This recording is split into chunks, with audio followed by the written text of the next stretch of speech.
You want the best for your car? You already watch our tutorials. So the best place for the best deal is to buy from the Mr. Auto app. Easy, fast, and with better prices than on the website.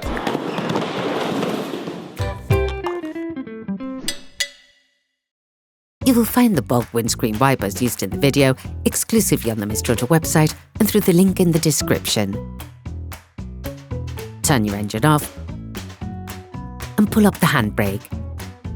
Lift the wiper blade arm up. To take the blade off, place it perpendicular to the arm and push. To avoid any risk, put the arm delicately onto the windscreen. Before doing that, place a fold of kitchen roll on the windscreen to protect it. You will find the bulk parts and products used in the video on the Mr. Auto site and in the link in the description. Take the new blade and install the adapter which corresponds to your model.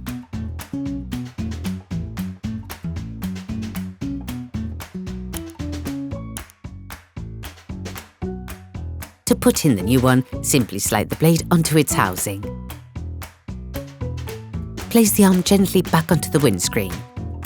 Okay, guys, if we can share this video with you and help you save a lot of money, is also thanks to our partner, Mr. Auto. So, if you want to support us and buy the parts for this operation, visit their website. Okay, back to work. Lift the wiper blade arm up. Incline the blade to 45 degrees. With your thumbs, apply pressure to unclip the rubber wiper. Take the new blade. To put the new one in place, clip the blade into its housing. Put the wiper arm back. Operation completed. Hi, it's Theo from Usetool. I hope this video has helped you a lot in your car maintenance. We will be super grateful if you could spread the word so that we can produce even more tutorials. Simply give us a like, a comment, and hit that subscribe button. It really helps us boost the channel and help the whole community. Thanks a lot and have a great one.